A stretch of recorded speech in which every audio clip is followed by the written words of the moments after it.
Neo-noir is the modern revival of the film noir genre from the 1940s and 50s. The term film noir refers to crime movies of the time that usually followed a dark or sinister plotline. Neo-noir uses many of the conventions seen in film noir, but with more updated themes and styles.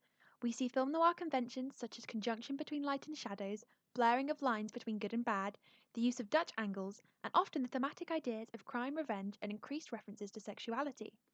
Many differences could be seen as well in neo noir, as the restrictions of what was allowed to be displayed on screen were much tighter during the time of classic film noir. In the 1940s and 50s, the Hays Code was used to keep all movies made appropriate for viewers of the time. This meant that a lot of the things we see in neo noir were banned from screens, such as sexual explicitity, the use of vulgar language, and on screen violence, meaning many neo noirs, despite following most stylistic and thematic ideals, would actually not be allowed to be produced under the film noir guidelines. This shows how neo-noirs are adapted for modern audiences and expectations.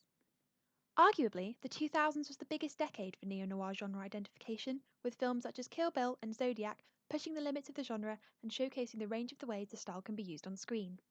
Zodiac, directed by David Fincher, is one of the few neo-noir films that follows a real-life incident, that of course being the killings of the Zodiac Killer in the late 1960s and early 1970s.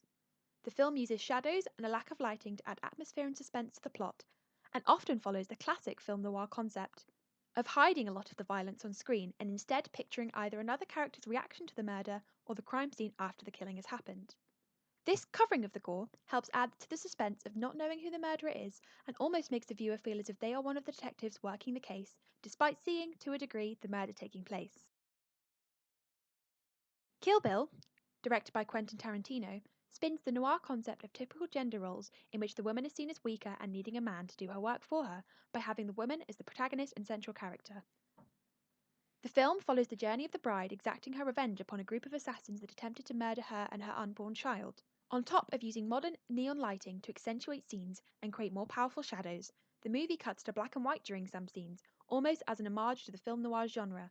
The movie also uses an anime sequence in a reference to Japanese media, which shows the large amount of stylistic choices the genre can be used within. These two examples show the way neo-noir was used in the 2000s as a bridge between the classic noir crime drama movies of the 40s and 50s and the bright, modern drama films of the current day. The use of imagery and vocal motifs from both eras shows the similarities of styles and the way in which the harsh differences of both can be eloquently sewn together. It also shows the wide length of the range the genre has, as both fictional and non-fictional stories can be told perfectly in this style.